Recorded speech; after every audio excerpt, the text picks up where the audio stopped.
Ya está grabando, doctor. Gracias. Entonces, voy a comenzar a llamar la lista correspondiente. Estén atentos, por favor. Edgar Mollepasa, Presente, doctor. Tracy Monge,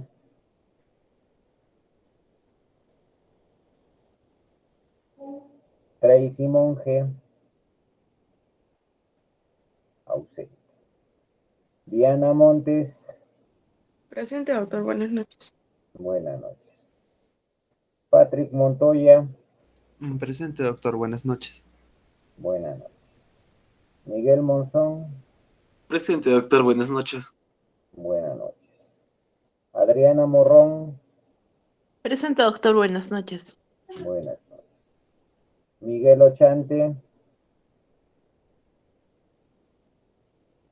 Miguel Ochante, ausente. Cristian Pacheco, Buenas noches, doctor, presente. buenas noches. Erika Pacompía, Presente, doctor. Buenas noches. buenas noches. Erlinda Paz,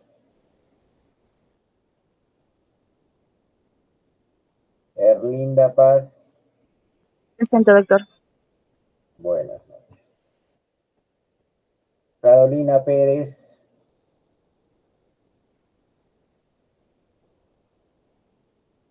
Carolina Pérez, ausente. Flor Poco, Buenas noches, doctor, presente. buenas noches. Luana Pilco, Buenas noches, doctor. Presente. buenas noches. Moisés Puma,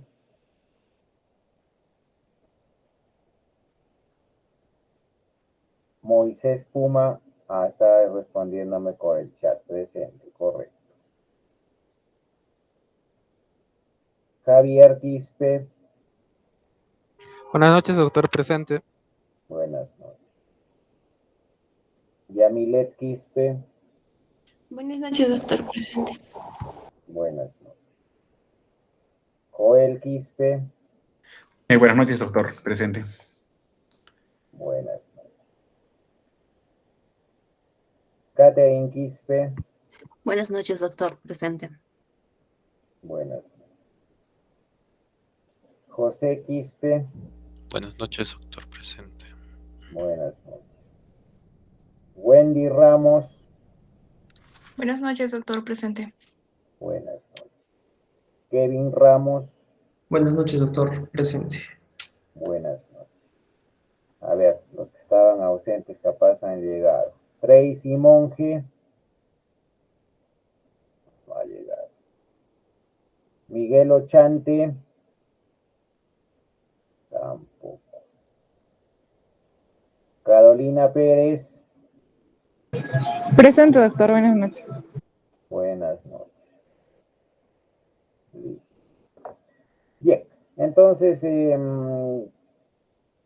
vamos a dar inicio, jóvenes, a este último seminario de la última rotación de cirugía. Se acaba el año académico, ¿no? Bueno, retomando la virtualidad por los motivos ya conocidos por ustedes. Bien, entonces, como ya expliqué al grupo, son 6 expositores, ¿no?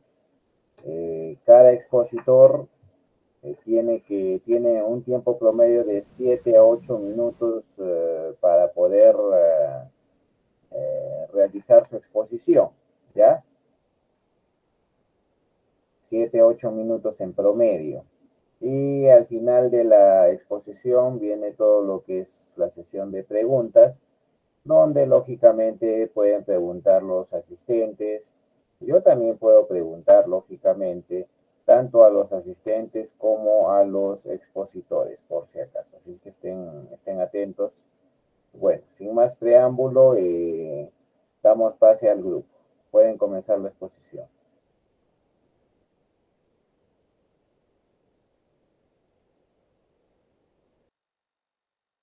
Presente, como ya se había indicado, vamos a dar inicio a la exposición del último seminario de nuestra rotación, cuyo título es Factores desencadenantes y predisponentes de angina de Ludwig. En la pantalla ustedes pueden ver los alumnos y nuestro tutor es el doctor Pedro Álvarez Sanz. Siguiente, por favor. Para empezar este tema, vamos a iniciar con la definición. La angina de Ludwig se define como una infección que es grave, agresiva y característicamente va a progresar de manera rápida. Va a afectar los espacios submandibular, sublingual y submentoneano de manera bilateral. Estos espacios los vamos a desarrollar más adelante. Y hay una infección previa antes de que se produzca la angina de Ludwig, que suele ser generalmente, no es que siempre va a ser así, que suelen ser el segundo o el tercer molar. Y algo característico también es que hay en esta patología hay una falta de formación de abscesos y linfadenopatía. Siguiente, por favor. Como había mencionado en la definición, se involucran los espacios submandibular, sublingual y submentoneano. Entonces, vamos a revisar la anatomía, un poco de la anatomía de la cavidad oral y también de la cavidad del cuello. Nosotros sabemos que tenemos una cavidad bucal. Esta va a constar de vestíbulo y la propia cavidad bucal propiamente dicha. Nuestro vestíbulo en sí es un espacio virtual que está ubicado entre los dientes y las encías por un lado, y también por otro lado tenemos a los labios y a las mejillas. Y la cavidad bucal va a estar delimitado por diferentes estructuras, pero nosotros queremos ahondar más en lo que son los espacios sublingual, submaxilar, que podemos ver en la imagen. En la imagen, el espacio submandibular se ve de color morado y el espacio sublingual se ve de color verde. Y si nos fijamos, vamos a darnos cuenta que ambos espacios están, por así decirlo, divididos por el músculo miloideo. Entonces, vamos a empezar por describir al espacio sublingual. El espacio sublingual está localizado tiene por techo a la mucosa bucal, como piso al músculo miloideo. La lengua y los músculos intrínsecos están de manera medial. Lo que va a contener este espacio es la glándula salival, los conductos sublinguales, el conducto de la glándula, hay parte del nervio y la arteria lingual y un par craneal, el doceavo par craneal. En cuanto al espacio submandibular, este ya se localiza por fuera y atrás del espacio submentoneano y está acá al lado de la mandíbula, vamos a decirlo de forma triangular, aunque la imagen no pareciera está delimitado como un dientecito, pero en sí también vamos a ver en la bibliografía que en sí es de una manera triangular. Entonces, sus límites de manera superior es la línea miloidea de la mandíbula, la parte media y superior es el músculo mieloideo y a la parte media está formado por el hueso hyoides. En este caso va a contener a los ganglios linfáticos o mandibulares, parte de la glándula salival y la arteria facial. Estos dos espacios son de especial importancia, sobre todo para entender esta patología, porque en sí el espacio sublingual no tiene un límite posterior, pero hemos visto que hay un espacio que va de alguna manera a tener una comunicación con la región submaxilar. Y esto nos va a ayudar a entender cómo es que se puede propagar la infección dentro de los espacios faciales en la angina de Ludwig. Siguiente, por favor. Bien, continuando con el recuento anatómico, tenemos que revisar también las fascias y los espacios profundos del cuello. Bueno, el cuello se encuentra recubierto por dos fascias, ¿no? Una fascia superficial y una fascia profunda. La fascia superficial en el gráfico se observa de un color amarillo, que básicamente es tejido celular subcutáneo. Y la fascia profunda, a su vez, se encuentra dividida en láminas, ¿no? Y tenemos primero a la lámina superficial o capa de revestimiento de la fascia cervical profunda, que en el gráfico se muestra de color verde, ¿no? Esta nace posteriormente en el ligamento nucal y las apófisis espinosas, y la apófisis espinosa de la vértebra C7, y cuando se dirige anteriormente va a rodear al trapecio y también a los músculos esternocleidomastoideos y a los músculos infrayoideos. Luego tenemos a la lámina pretraquial, que está delimitado en este gráfico con el color celeste, ¿no? Básicamente, esta lámina envuelve lo que es a la glándula tiroides, a la tráquea y esófago y faringe, ¿no? En la porción posterior, la lámina pretraquial recibe el nombre de fascia bucofaringia, ¿no? Y por último tenemos a la lámina prevertebral. La lámina prevertebral va a rodear a la vértebra y a los músculos que se encuentran asociados a esta, ¿no?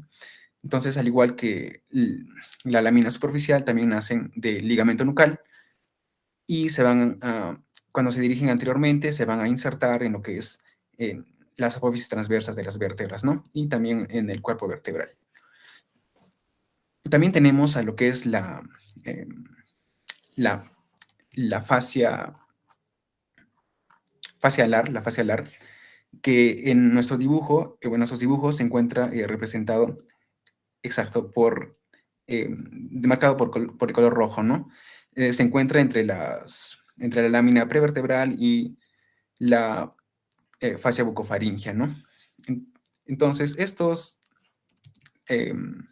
fascias, si bien es cierto, rodean estructuras anatómicas, como hemos visto, también permiten el deslizamiento de esas estructuras y también van a formar espacios, ¿no? Entonces, dentro de los espacios que podemos mencionar, primero tenemos al espacio pretraquial. Bueno, el espacio pretraquial se va a encontrar entre la fascia superficial, perdón, entre la lámina superficial y la lámina pretraquial, ¿no? O sea, estaría en nuestro dibujo, entre la línea celeste y la línea morada, ¿no? Ese sería el espacio pretraquial. También tenemos el espacio retrofaringio, que se va a encontrar ubicado detrás de la fascia bucofaringia y por delante de la fascia alar. Y por último, también tenemos al espacio peligroso, que se encuentra entre la fascia alar y la lámina prevertebral. Entonces, inferiormente, este espacio peligroso se va a encontrar en libre comunicación con lo que es el mediastino posterior, que este se extiende al diafragma, ¿no? Por tanto, una infección en este espacio puede extenderse y afectar a los órganos vitales del tórax. Bueno, entonces, ¿cuál es la importancia clínica de estas fascias y esos espacios del cuello? Pues, si bien es cierto, estas pueden ayudar a delimitar la infección, la diseminación de las infecciones. Estos también, al comunicarse entre sí, también pueden ayudar a la propagación de estas a zonas de mayor extensión, ¿no? Siguiente, por favor. Bien. Ahora, con respecto a la epidemiología, bueno, si bien es cierto, bueno, la literatura menciona que no hay una predilección por el género, y también, bueno, se ha visto que la principal causa de mortalidad constituye el compromiso de la vía respiratoria, ¿no?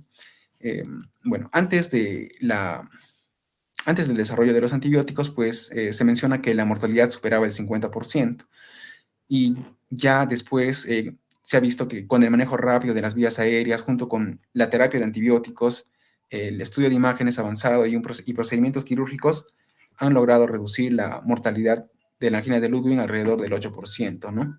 Bueno, ahora he encontrado este artículo, que, bueno, es un estudio retrospectivo que analiza datos de pacientes con angina de Ludwig que han ingresado a la UCI en un periodo de 5 años, ¿no? Y, bueno, básicamente se nos menciona que la edad media de estos pacientes oscila entre 53.4 más o menos 16 años, ¿no? Y, bueno, en este estudio particularmente han encontrado que hay una mayor proporción hombre-mujer, ¿no? Se ha visto que bueno, están en una relación más o menos de 2.6 a 1. Entonces, casi el 50% de los pacientes, bueno, de esos pacientes que han ingresado a la UCI, tenían una enfermedad sistémica, siendo la más frecuente la diabetes, ¿no? Y la principal causa la principal causa fue, pues se debió a una diseminación o una infección odontogénica, ¿no?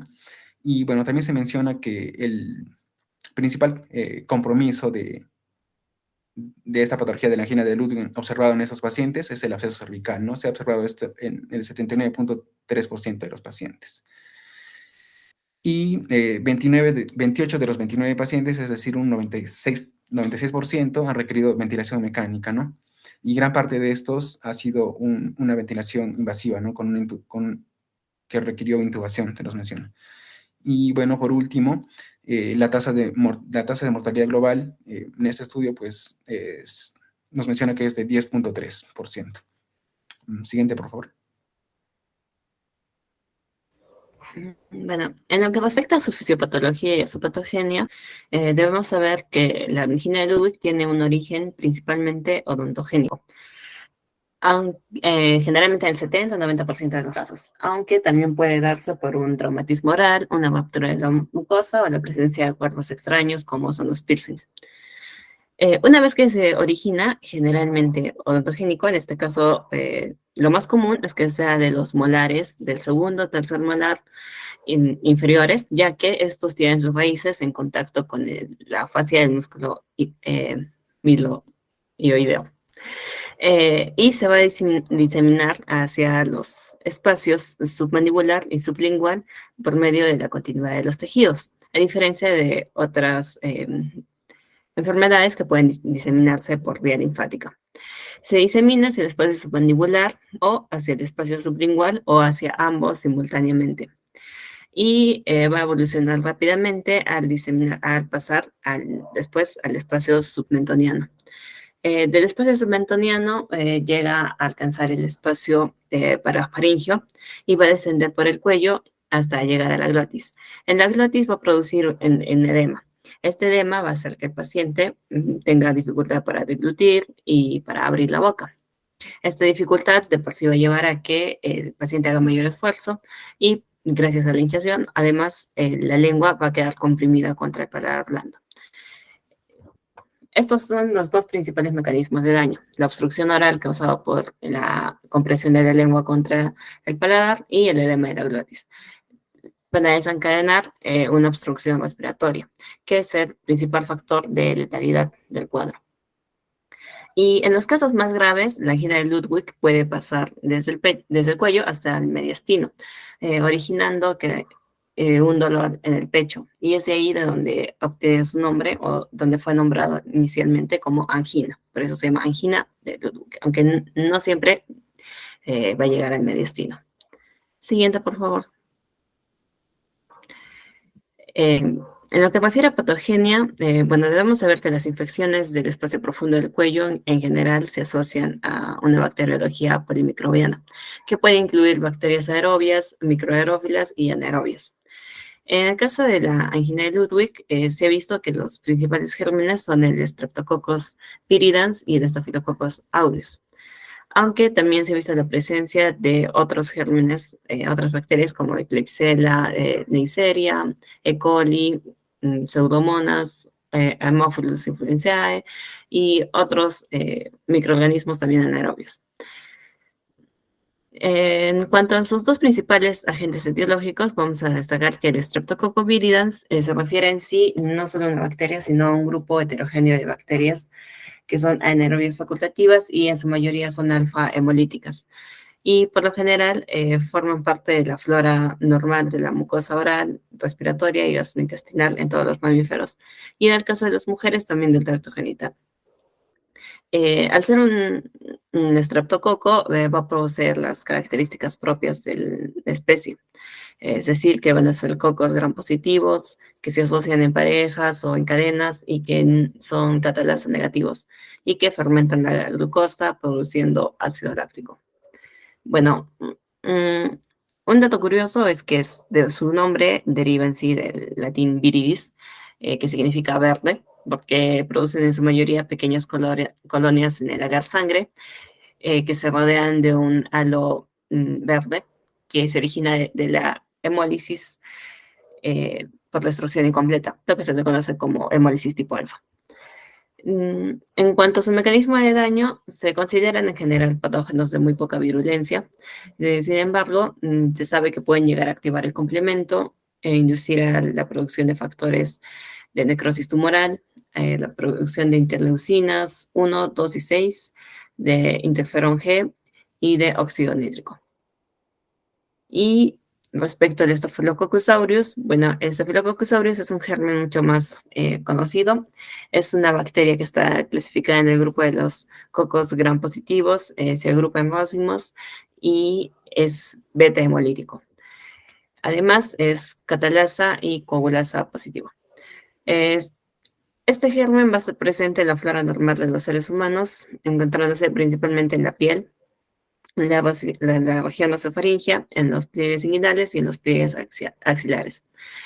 Y también es de poca virulencia, sin embargo, en las infecciones de piel y de tejidos blandos, va a evadir la respuesta inmune mediada por las células inmunes, cuáles son los neutrófilos y los macrófagos, al bloquear la quimiotaxis. Secuestra además anticuerpos y tiene la capacidad de crear biofilms o biopelículas donde se oculta, por así decirlo. Siguiente, por favor.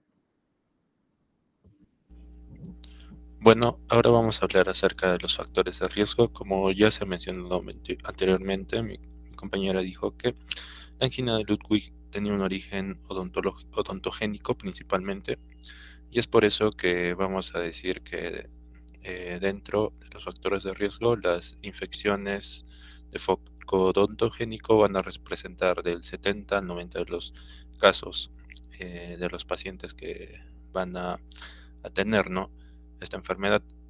Y principalmente va a ser, ¿no?, los abscesos a nivel del segundo o tercer molar. Por otro lado, ya tenemos los abscesos parafaringios, perimigdalinos, la linfadenitis y su cielodenitis submandibular, pero principalmente tomemos en cuenta esto, ¿no?, los abscesos del segundo o tercer molar. Entonces, hablando en sí acerca de qué factores podrían predisponer al desarrollo de la angina de Ludwig, bueno, primero tenemos que mencionar la mala higiene, es decir, la presencia de caries, ¿no?, producto de una mala higiene bucal. En segundo lugar tenemos los traumatismos, como pueden ser una fractura mandibular o también asimismo las heridas en la base de la lengua. Y en ambos vendríamos o presenciaríamos la rotura de la mucosa oral, ¿no? Y esto sería un desencadenante, ¿no?, para que la bacteria, que ya también, sobre todo la Streptococcus viridans o la Staphylococcus aureus puedan propagarse, ¿no? Y en cuarto lugar tenemos el uso del piercing, ¿no?, que se va a dar, ¿no?, generalmente en adolescentes, ¿no?, ya que recordemos que también estaba asociado al uso de cuerpos extraños, ¿no? Siguiente, por favor. Bueno, como otros factores, tenemos la desnutrición en sí, la diabetes mellitus. Recordemos que aquí va a haber una disminución de la capacidad de coagulación, ¿no?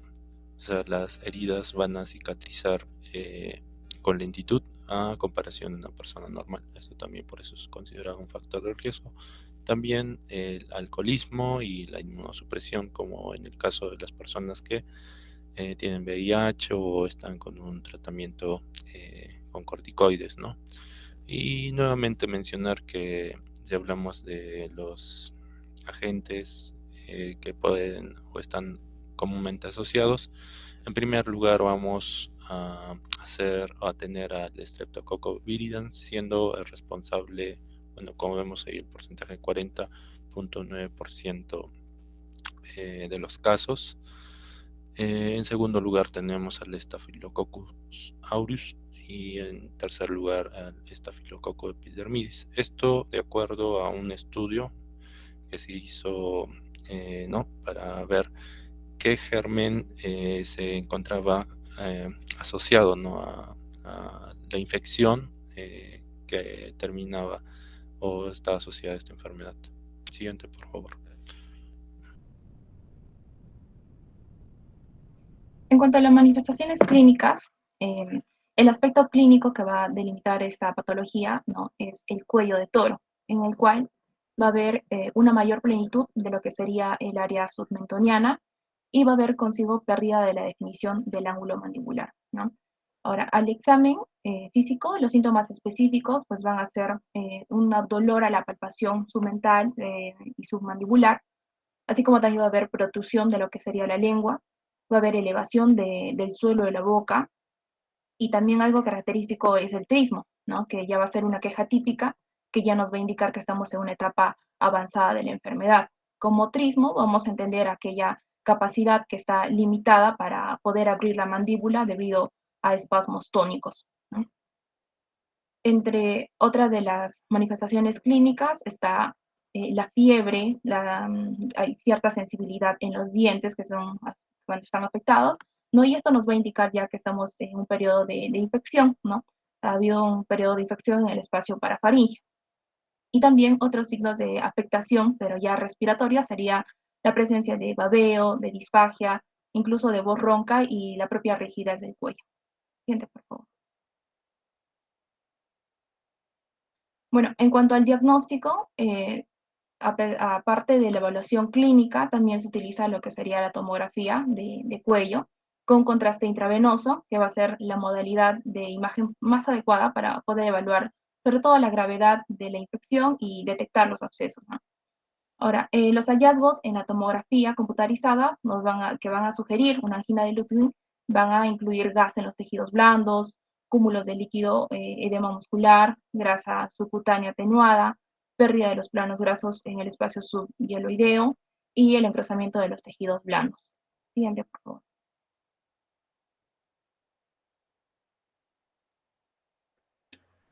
Sí, ahora vamos a hablar un poco del manejo y del tratamiento. Entonces, debemos recordar que una de las principales complicaciones a las que llevaba la angina de Ludwig era el compromiso de la vía aérea. Entonces, lo primero que se debe hacer en el manejo debe ser las medidas que vayan a controlar la vía aérea. Después de haber asegurado la vía aérea, ya podemos tener las medidas específicas, ¿no? Antibiótico-terapia, de requerirse podría ser drenaje de abscesos. Y bueno, todo esto debe estar asociado también a una correcta hidratación. Recordemos que si un paciente ya tiene, digamos, gran edema de glotis, tiene problemas para deglutir, probablemente no haya estado comiendo, ¿no? Quizá esté deshidratado. Entonces, debemos llevar una correcta hidratación, pero esta también debe ser bastante controlada, ¿no? Un balance hídrico estricto, evitar sobrehidratar, para evitar que aumente el edema, ¿no? Y podamos agravar peor. O tampoco sobrehidratar demasiado, ¿no? Podemos causar edema pulmonar y de todas maneras empeorar el cuadro respiratorio que se tiene.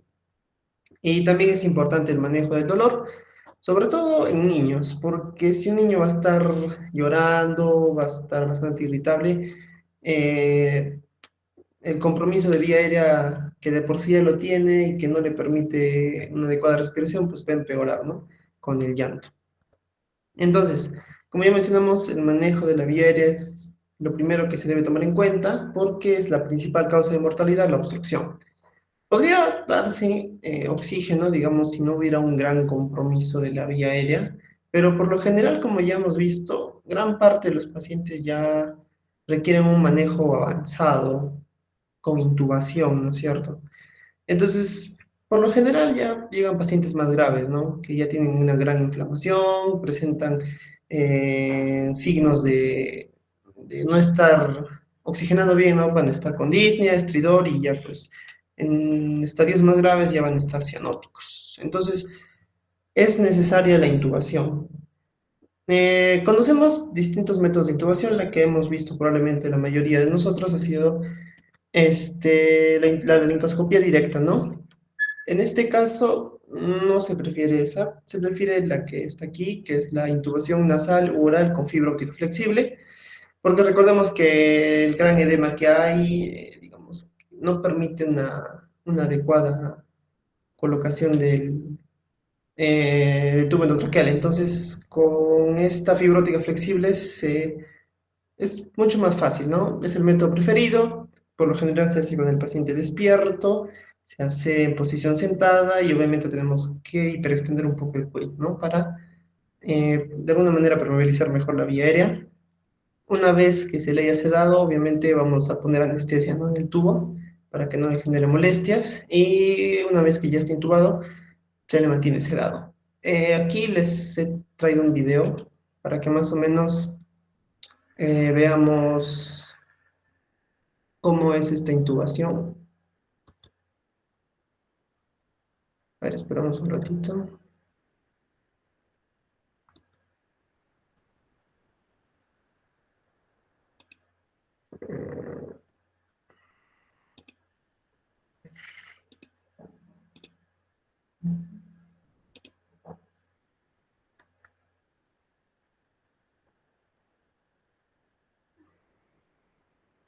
Claro, en este video usan un aparato llamado Rotix, ¿no? Pero en sí lo que quiero que vean es la intubación, ¿no?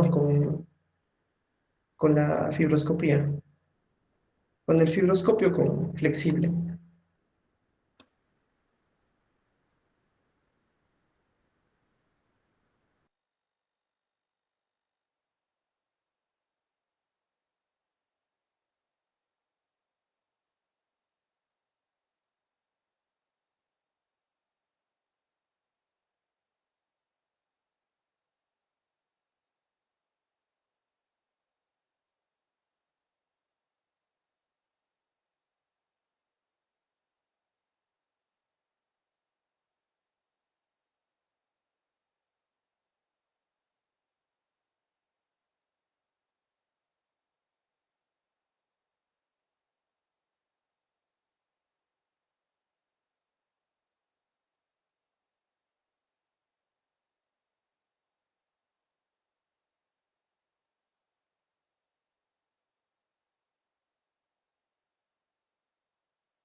Oye, a ver, alguien que pueda presentar. Es que siempre he tenido problemas con el audio que el video.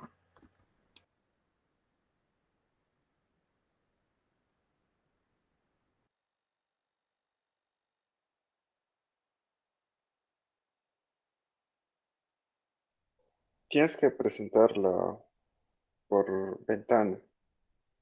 Ah, sí, es que yo uso otro navegador. No estoy usando Chrome. Ah,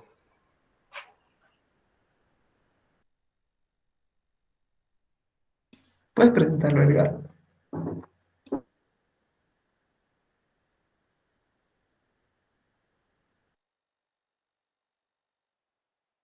dame un momento, lo presento ya.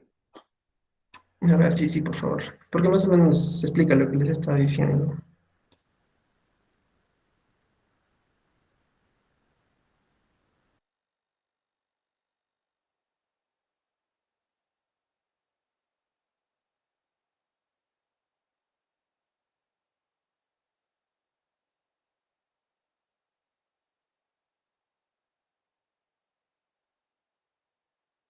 Manda el link, por favor.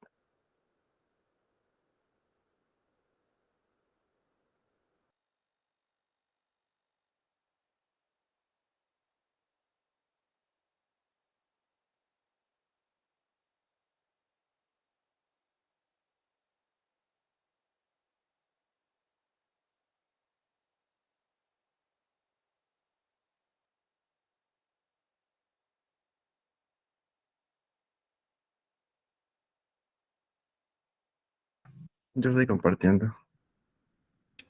Gracias.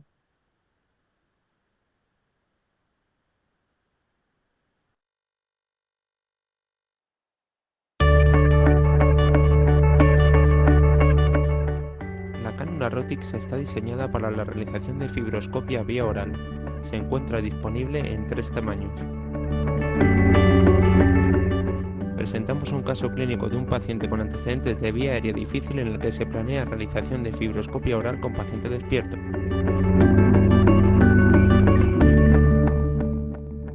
Procedemos a la colocación de la cánula Rotix.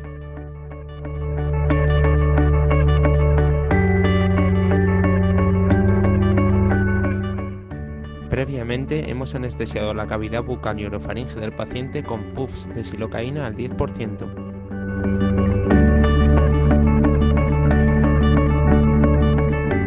Colocamos una mejora de oxígeno mediante gafas nasales.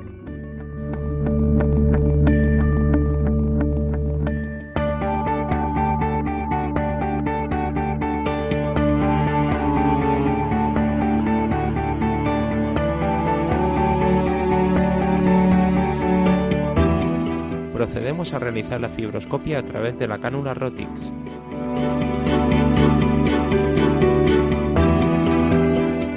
La salida de la cánula nos conduce rápidamente hacia la epiglotis. Visualizamos las cuerdas vocales y procedemos a realizar anestesia de las mismas mediante técnica Spray as you go.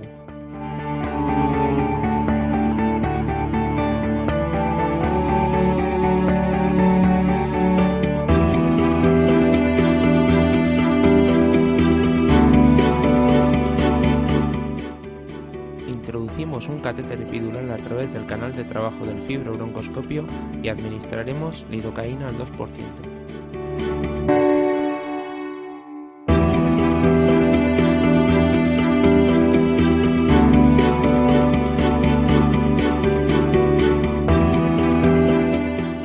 Anestesiamos las cuerdas vocales, aritenoides y cara dorsal de la epiglotis.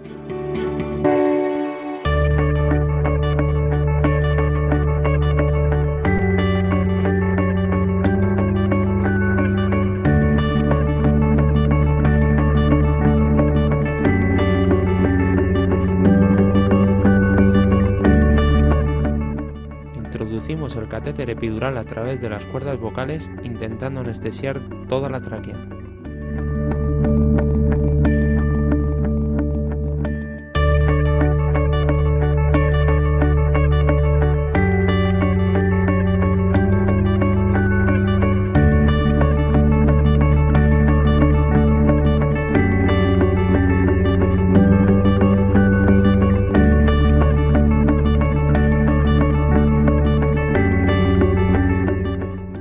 Con el catéter en retirada vamos anestesiando toda la tráquea mientras extraemos el mismo.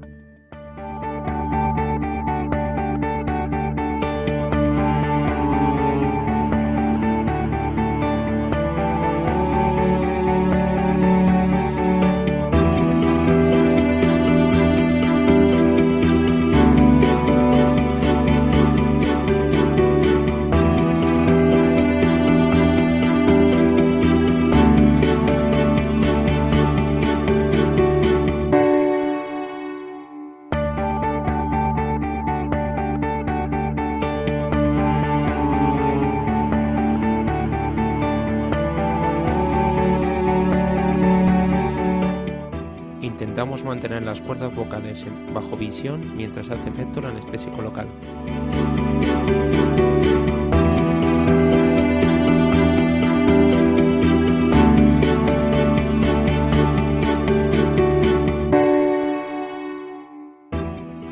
Avanzamos al interior de la tráquea.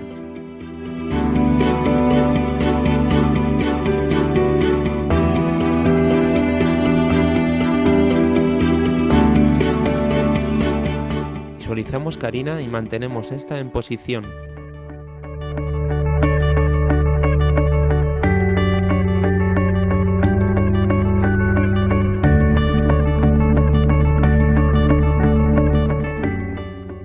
Progresamos el tubo endotraqueal. Si notamos resistencia, probablemente el bisel del tubo endotraqueal se haya enganchado en los aritenoides.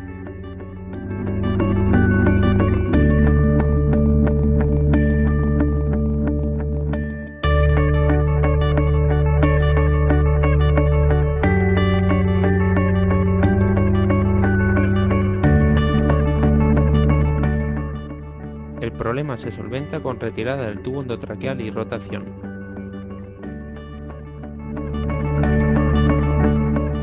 Observamos el bisel del tubo endotraqueal y lo dejamos 2-3 centímetros por encima de la carina.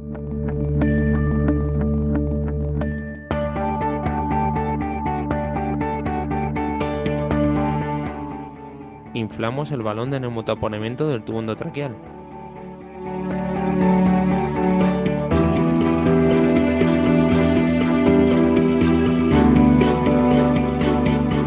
Procedemos a la retirada de la cánula Rotix, manteniendo el tubo endotraqueal en posición.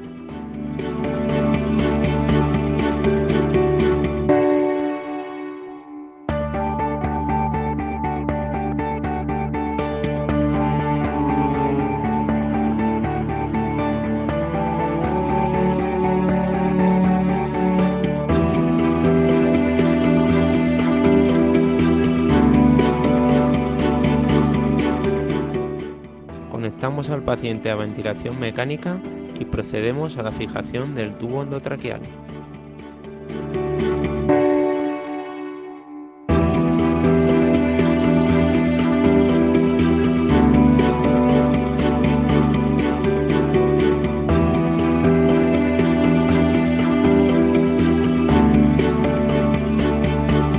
Ya está. Gracias, Edgar.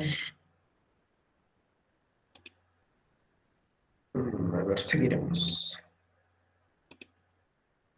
Bien, entonces, como hemos visto, no es importante anestesiar todo el trayecto porque se hace con el paciente despierto, ¿no? Y obviamente se debe hacer por personal entrenado, ¿no? Pero la facilidad es que como se tiene una cámara, entonces se puede avanzar más fácil, ¿no? Y sobre todo en estos casos en los que hay gran edema, entonces debe ser una distorsión de la anatomía de tal manera que no se permita, sea bastante difícil una laringoscopia directa, ¿no? Que, como ya dijimos, no suele fallar porque viene gran información de la boca, además que la lengua se ha desplazado, como ya lo mencionaron mis compañeros. Otros tipos de intubación, nasotraquealas ciegas, bueno, en el artículo que encontré lo mencionó, pero como que es evitar totalmente este tipo de técnica porque puede haber más sangrado, puede haber más edema, ya pues en general no se usa para nada y puede generar algún espasmo, ¿no? Y una alternativa que en general tampoco ya no se usa tanto, ¿no? Pero en general está reservada para casos muy, muy graves donde ya la intubación sea bastante difícil o digamos de pronto no se tiene el material para la intubación, que es la traqueotomía, ¿no? Que también debe ser hecha por personal entrenado, ¿no? Alguien cirujano que ya tiene experiencia, o un otorrinolaringólogo, ¿no? Conocemos cómo es la traqueostomía y también se pone un tubo, como en la imagen que está aquí a la derecha, al final se infla un globito, ¿no? Para mantener fijo el tubo de traqueostomía. Hay otras técnicas también para intubación, por ejemplo, la mascarilla laringea, ¿no? Que se puede usar también para vías aéreas difíciles, pero en este caso, para la angina de Ludwig, no se recomienda usar mascarilla laringea. Muy bien, una vez que hayamos asegurado la vía aérea, tenemos que empezar con el tratamiento antibiótico, como ya lo mencionaron, es una infección polimicrobiana, tenemos gram positivos, bacterias aerobias, anaerobias, entonces es importante tener una cobertura de amplio espectro, ¿no? Podemos usar metronidazol con ceftriaxona o clindamicina, en este caso con levofloxacino. Si es un paciente inmunodeprimido, ya tendríamos que pasar a agregar, ¿no? Carbapenems, ¿no? Imipenem, meropenem, cefepime, siempre no asociando a un fármaco que nos cubra anaerógeno, con este caso aquí el metronidazol, la clindamicina. Y si sospechamos de que el paciente haya tenido Staphylococcus aureus resistente a la meticilina, al tratamiento que ya se le esté dando se le debe agregar o vancomicina o linezolid. También había literaturas que mencionaba que usaban esteroides intravenosos como tratamiento ayudante, basándonos, ¿no?, en que el esteroide va a disminuir la inflamación, puede disminuir el edema. En teoría debería facilitar la intubación, ¿no?, y mejorar la penetración de los antibióticos. Generalmente se usaba dexametasona, pero hay, bueno, el artículo que encontré dice que no hay muchos estudios que digan que efectivamente el uso de esteroides haga un impacto positivo en cuanto al tratamiento, ¿no? De todas maneras, se usaría más como algo empírico, ¿no? Porque no hay, digamos, hay artículos que nos digan que efectivamente ayuda o mejora el cuadro. Y por último sería el drenaje quirúrgico, que hay evidencia controvertida, ¿no? En realidad debería revertir con el tratamiento, pero en pacientes que no mejoren sería indicativo, ¿no?, hacer un drenaje del absceso, debridar todo el tejido necrótico, no drenar las colecciones, porque la idea de esto sería en realidad mejorar las vías respiratorias. Y ya, eso sería todo con respecto a esto. Como parte de la proyección social, con mi grupo, bueno, hemos elaborado, ¿no?, un afiche que ya lo deben haber visto, lo hemos subido a redes sociales, de mi Facebook. Y también un pequeño video también que hemos elaborado, que dura 5 minutitos, se los voy a mostrar. Es como ya un súper resumen de todo lo que les hemos explicado a lo largo de la exposición, bueno, lo que buscamos en realidad es que una persona pueda discriminar tempranamente los signos de alarma, o que se hayan hecho, digamos, procedimientos odontológicos, o jóvenes que se hayan puesto piercings y que de pronto empiecen a notar edema, no en el cuello, como se ha mencionado. Entonces pueden reconocer tempranamente que podría ponerse en peligro su vida, ¿no? Claro que no es muy común, pero es importante, ¿no?, que puedan saber qué es lo que podría pasar. Les voy a mostrar, es un video cortito. A ver, dame un ratito, por favor.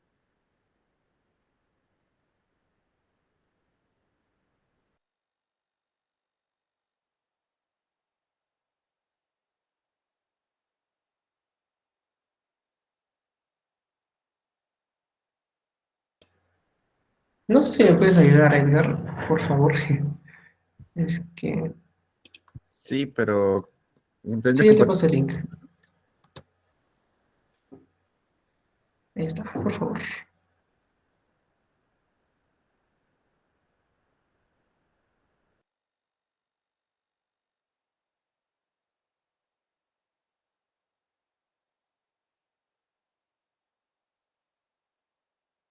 Ya estoy compartiendo, a ver.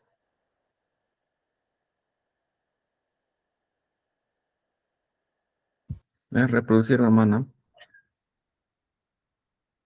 Sí, sí, reproducir. En esta oportunidad vamos a hablar acerca de la angina de Ludwig, que si bien es cierto, no es una patología muy frecuente, pero es muy importante tomarla en cuenta debido a las complicaciones que podría generar, que incluso podrían conllevar a la muerte. Entonces, es muy importante que todos sepamos reconocer tempranamente los signos y síntomas, y sobre todo los factores que nos pueden predisponer a presentar esta patología. Esta enfermedad se define como una infección grave y agresiva que afecta rápidamente los espacios submandibular, sublingual y submentional. Se produce porque hubo una infección odontogénica, generalmente del segundo o el tercer molar, y hay una falta de formación de abscesos y linfadenopatía. La angina de Ludwig no presenta una predilección de género significativa. El compromiso de las vías respiratorias es la principal causa de mortalidad. En muchos estudios se ha observado que el 50% de los pacientes que fueron ingresados a la unidad de cuidados intensivos tenía una enfermedad sistémica, siendo la diabetes la más prevalente. El manejo rápido de las vías respiratorias, la terapia con antibióticos, las imágenes avanzadas y los procedimientos quirúrgicos han reducido la mortalidad alrededor del 8%. Factores de riesgo. Entre ellos, primero vamos a tener a las caries dentales, producto de una mala higiene bucal, los traumatismos, como pueden ser las fracturas mandibulares, las heridas en la base de la lengua y el uso de piercing también puede ser un factor condicionante a desarrollar la angina de Ludwig. Entre otros factores predisponentes tenemos a la desnutrición, la diabetes mellitus, el alcoholismo y por último la inmunosupresión. Esto en el caso de las personas que padecen de VIH o que están con un tratamiento con corticoides. La fisiopatología de la angina de Ludwig va a depender mucho de la anatomía. Generalmente se origina en el tercer o segundo molar. Habiendo una infección de las raíces de estos, llega al compartimento sublingual. Del compartimento sublingual, la infección se disemina rápidamente al espacio submentoniano y al espacio submaxilar. La patología avanza al llegar al espacio pterigomaxilar. Y una vez que llega aquí, se disemina hacia los espacios faringios y es posible que logre diseminarse al mediastino. Es de ahí donde suele obtener el famoso nombre de angina de Ludwig. Lo importante es que genera un edema de la glotis y una elevación de la lengua contra el paladar. La combinación de la elevación de la lengua contra el paladar y el edema de la glotis va a desencadenar la obstrucción de la vía aérea, llegando a ser letal. Manifestaciones clínicas. El aspecto clínico de esta afección se va a describir a menudo como un cuello de toro, en la cual va a haber una mayor plenitud en el área submentoniana y una pérdida en la definición de lo que sería el ángulo mandibular. Asimismo, está acompañado de fiebre, hinchazón, dolor mandibular, hay fatiga, escalofríos, debilidad, el trismo, que nos indica ya que estamos en una etapa avanzada de la enfermedad, así como también afectación del área respiratoria, puede ser babeo, disfagia, un hinchazón en la lengua y la rigidez del cuello. En cuanto al diagnóstico, se hace a través del estudio clínico y también a través de la tomografía axial computarizada, ¿no? Que es el estudio de imagen de elección para poder valorar la extensión de lo que sería el proceso inflamatorio en los espacios del cuello, ¿no? Y en esta tomografía podemos encontrar cúmulos de líquido, gas en tejidos blandos, edema muscular y grasa subcutánea atenuada.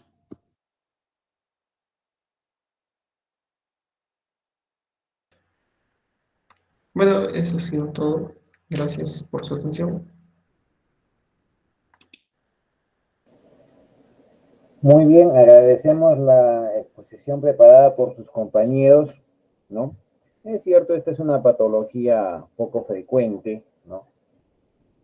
En lo que es el tema de infecciones de partes blandas, pues lo que van a ver más ustedes es celulitis, absceso, ¿no? Sin embargo, estos cuadros, como por ejemplo angina de Ludwig, fascitis necrotizante, gangrena de Fournier, son infecciones que tienen una presentación muy baja en porcentaje. Pero lógicamente es importante el diagnóstico, ¿no? Es difícil diagnosticar estas patologías, ¿no? Porque como yo les explicaron a los alumnos en las prácticas, una celulitis hasta el farmacéutico, con todo respeto a ellos, hasta el técnico de farmacia que vende ahí en la farmacia de la esquina, este lo diagnostica y hasta dan su tratamiento, como han visto hoy en día, que lamentablemente los antibióticos, los medicamentos salen sin receta médica, ¿no? Estos sí son casos de difícil diagnóstico, ¿no? Y más aún esta patología que por su connotación de obstrucción de la vía aérea, pues puede producir una altísima mortalidad, como ya lo hemos revisado, ¿no? Como han revisado sus compañeros durante la exposición. Bueno, entonces ahora viene el momento de las preguntas. No sé si hubiese inquietud por parte de los participantes. Estamos atentos. Sí, Edgar, te escuchamos. Sí, pregunta más que todo sería en el momento en que el paciente se presenta a consulta. ¿En qué etapa o qué tan avanzada estaría la angina de Ludwig en el momento que los pacientes suelen presentarse a consulta?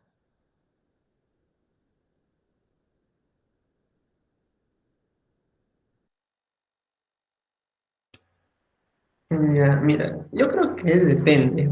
de qué tanto se preocupe, digamos, en cuanto note alguna infección, si, digamos, ha tenido un piercing o un procedimiento dental. En todo caso, y como ya hemos dicho que el manejo de la piel es primordial, muchos yo pienso que van a llegar ya con gran compromiso, ¿no? Van a entrar por emergencia y va a tener que hacerse procedimientos rápidos, ¿no? De control de la vía aérea. Entonces yo pienso que principalmente van a llegar ya en estadio avanzado, ¿no? Con compromiso de vía aérea y entran por emergencia.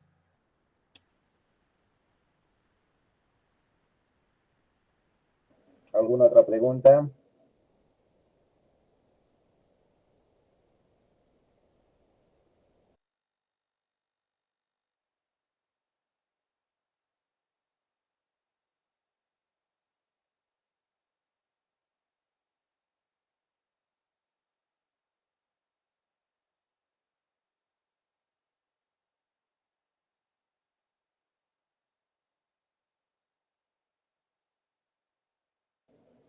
Bueno, es importante esto de la intubación, ¿no es cierto?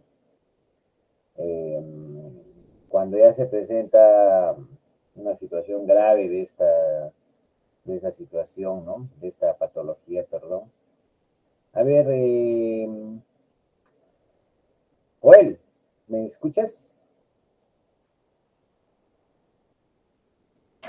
Sí, doctor. ¿Cuáles son las indicaciones generales para realizar una intubación endotraqueal en el arco?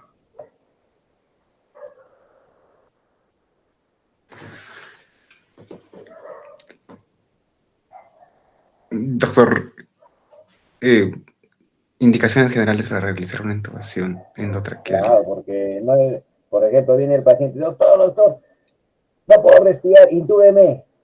Y lo intubó. Bueno, No, no es tendría que... cierto.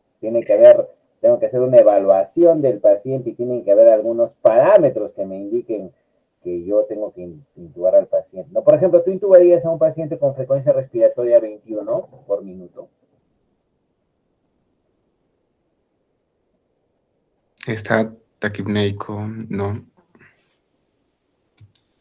¿Lo intubas sí o no? Con ese dato.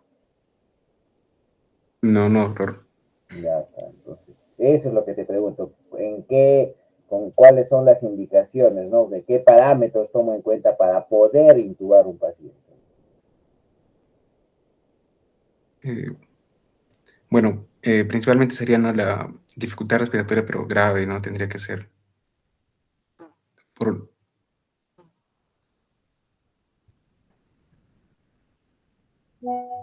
Bueno, también es importante que el paciente esté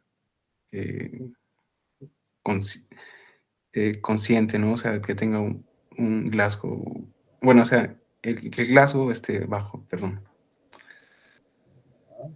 A ver, Wendy, ¿qué nos puede comentar al respecto?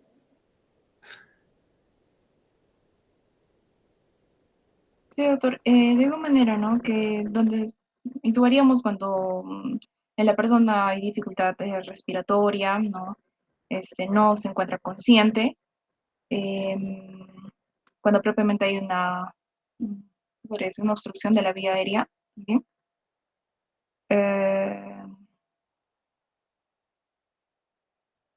Básicamente eso, doctor.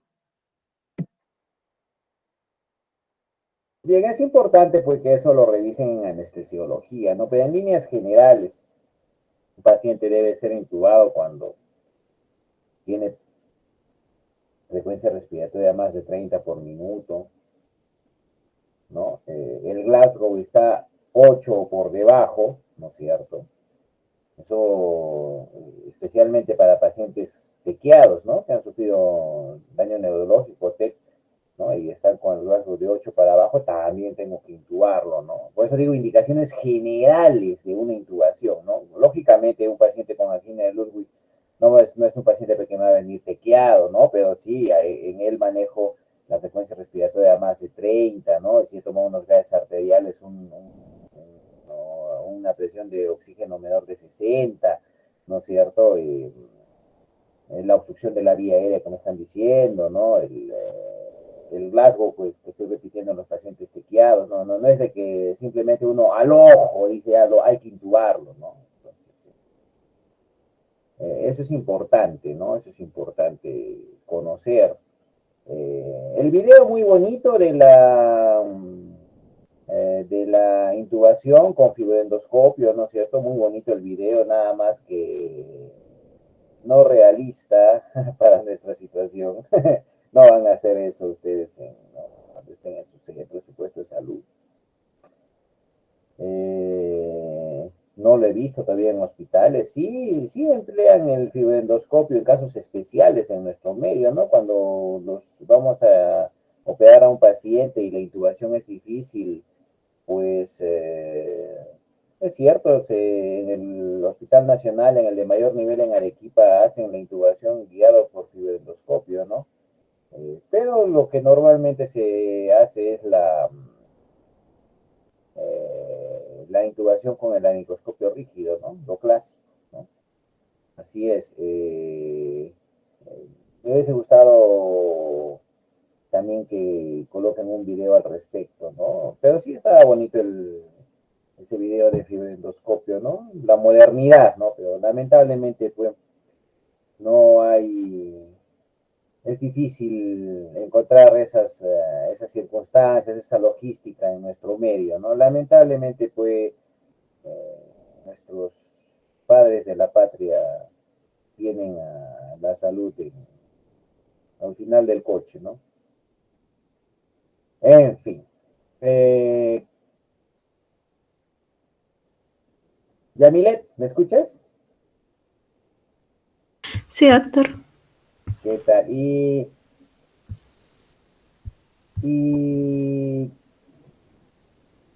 ¿tú alguna vez has estado presente en una intubación con laringoscopio rígido, que es lo clásico en nuestro medio? Sí vi en anestesia.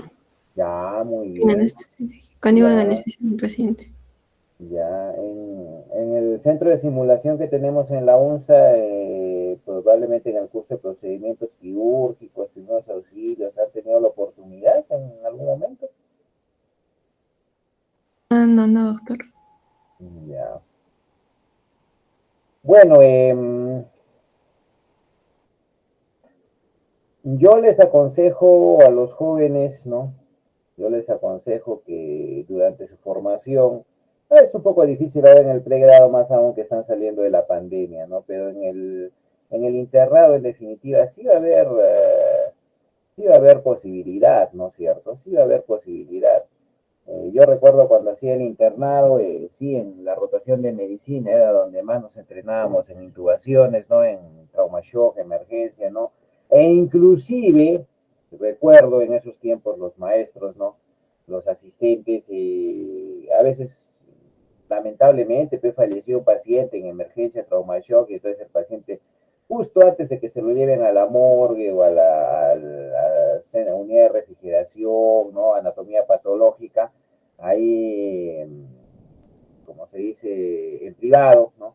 Ya nos llamaban a los internos y en este muerto calientito, entre comillas, recién fallecido el pacientito, ahí nos enseñaban a intubar, ¿no? A ver, practiquen una y otra vez, y otra vez, y otra vez, y otra vez, ¿no? Y sí, como yo les he de decir a los jóvenes, uno aprende medicina, entre otras cosas, viviendo en un hospital, ¿no? Ahí uno tiene que estar ahí presente. Muchas veces, solo con ver, uno aprende bastante. No estoy diciendo que se vuelvan empíricos, ¿sabes? Porque es importante la base teórica, ¿no? Y ya cuando sean médicos generales, ustedes están en la obligación de hacer una intubación en una situación de emergencia en su puesto, en su centro de salud. Están en la obligación, es su deber hacerlo, ¿no? Solo que muchos no lo saben hacer, lamentablemente, ¿no? Lamentablemente. Yo recuerdo cuando estaba en un tiempo que trabajé en Minsa Camaná, estábamos de guardia, mi persona, un cirujano, un traumatólogo, el pediatra, el ginecólogo, y no había médico internista, pero estaba el cardiólogo, ¿no? Entonces, repito, estaba el cirujano, el ginecólogo, traumatólogo, pediatra y el cardiólogo. Éramos los especialistas que estábamos haciendo guardia en este hospital de periferia. Y de pronto llega una paciente de 25 años que se había intoxicado por organofosforados, estaba con un Glasgow bajísimo, una saturación por debajo del 60, ¿no? Disneica, más de 30 por minuto, cumplía lógicamente, ¿no?, con parámetros de intubación. Kevin, ¿me escuchas? Sí, doctor. De todos esos especialistas que he descrito, ¿cuál es el que está, entre comillas, en más obligación de comandar el proceso de intubación?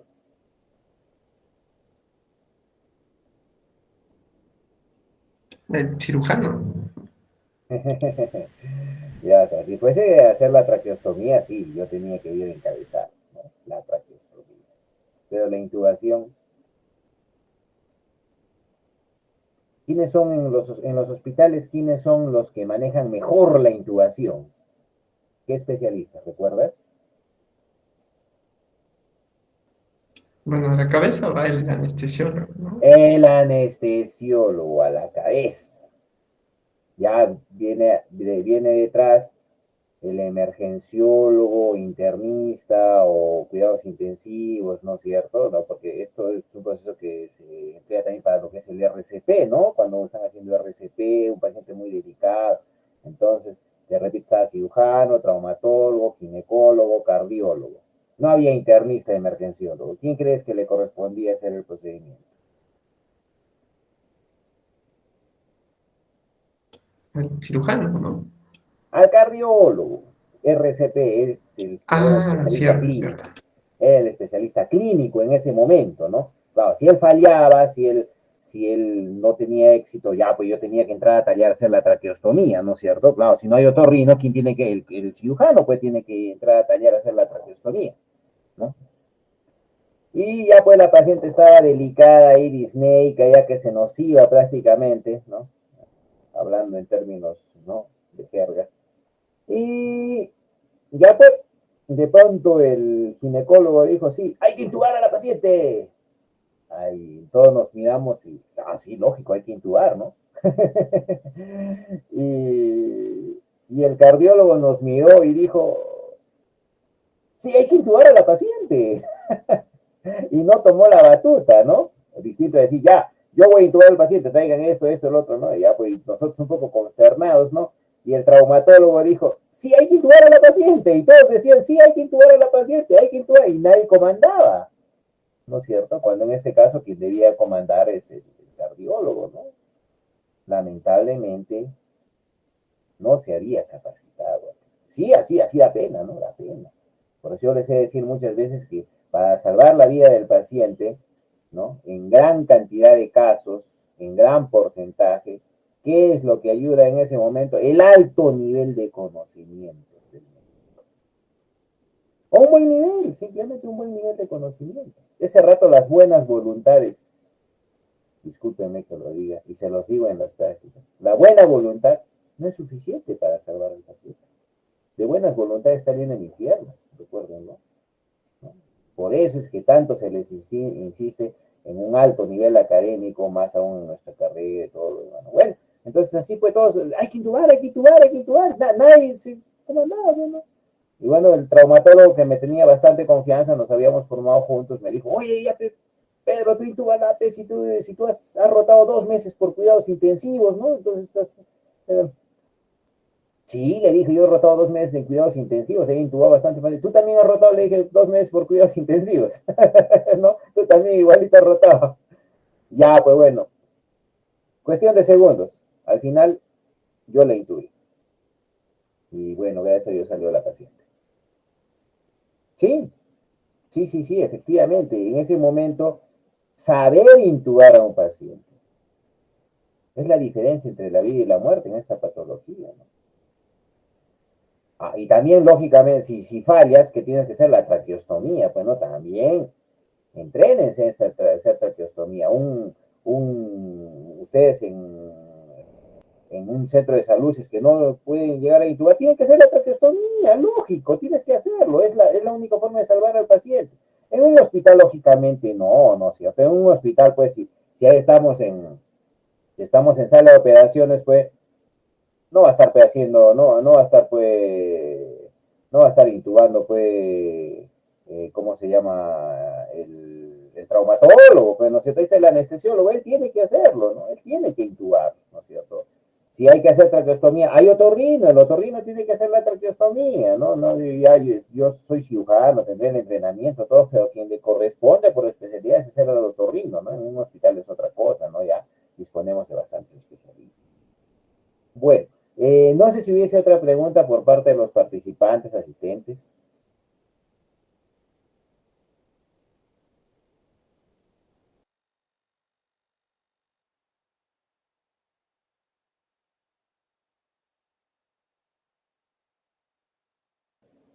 Bueno, recalco una vez más, esta patología no es muy frecuente. Lo importante es saber detectarla, ¿no? Lo importante es saber detectarla y, bueno, actuar lo más pronto posible, ¿no es cierto? Actuar lo más pronto posible. Repito una vez más, bueno, si no está tan comprometido el paciente con su oxígeno por cánula binasal, sus antibióticos, analgésicos, todo, ¿no? Tiene tiempo de actuar e incluso evacuarlo, ¿no? Porque este paciente no lo vas a tratar en un centro de salud cuando seas médico general. Nosotros tratamos de formarlos a ustedes precisamente para que se desempeñen lo mejor posible en los primeros niveles de atención, ¿no es cierto? Este paciente vas a dar el tratamiento inicial, ¿no? Pero tú no lo vas a tener, tú no lo vas a manejar hasta el final, ¿no? Este paciente tú lo tienes que derivar, debes derivarlo, ¿no? A un hospital, pero la parte inicial, ¿no? La primera dosis de antibióticos, intubarlo en caso que sea necesario, pues tienes que hacerlo, ¿no? Sería tonto, sería absurdo que el paciente está con 35 de frecuencia respiratoria, ¿no? 35, 40 de frecuencia respiratoria, lo es disneico, cianótico, y vas a querer llevarlo con una cánula binasal, ¿no? Mandas a la enfermera con una cánula binasal, oxígeno, con eso hasta al hospital que queda 3 horas, ¿no? Capaz estás haciendo un tipo de tu sedum, ¿no? Al hospital queda 3, 4 horas, no va a llegar vivo el paciente, ¿no? No va a llegar vivo, ¿no? Igual, saliéndonos un poco del tema, el paciente viene un paciente tequeado, se cayó del segundo piso, está con Glasgow 7, 6, ¿no? Entonces, le coloca su suero, le coloca esto, su analgésico, y no vas a creer pues, que con una cánula binasal va a aguantar pues, hasta ¿cómo se llama? Hasta el hospital que queda 3, 4 horas o más tiempo, ¿no? Vas a tener que intubarlo al paciente, vas a tener que intubarlo y enviarlo así, ¿no? Y muy probablemente tú vas a tener que viajar en la ambulancia, ¿no? Tú vas a tener que viajar en la ambulancia porque es un paciente de difícil manejo, ¿no? Lógico, tienes que agarrar el todo por las astas, pues, ¿no es cierto? No vas a delegarle eso.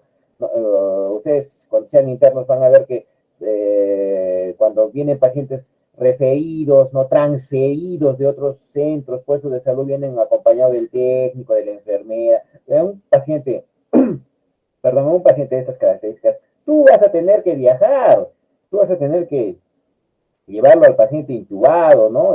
Con el ambú, ¿no? Ambuceando, monitorizando junto con tu enfermera. Es una vida, ¿cierto? Es una vida. Y recalco una vez más, cuando no están capacitados al respecto, pues el paciente ahí nomás pues, se va a morir, ¿no? Lamentablemente. Bien.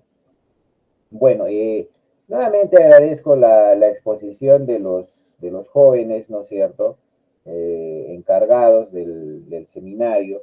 Les pediría un favor, envíenme, tienen que subir este seminario tanto al Duty y envíenmelo a mi correo electrónico, pero un favor, en la parte de tutor, tienen que colocar todos los docentes del área de cirugía, ¿ya?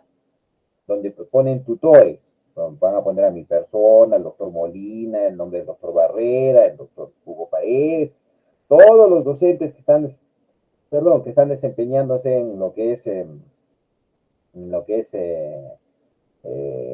cirugía general, entran como tutores de todo el, ¿no? de todo el seminario.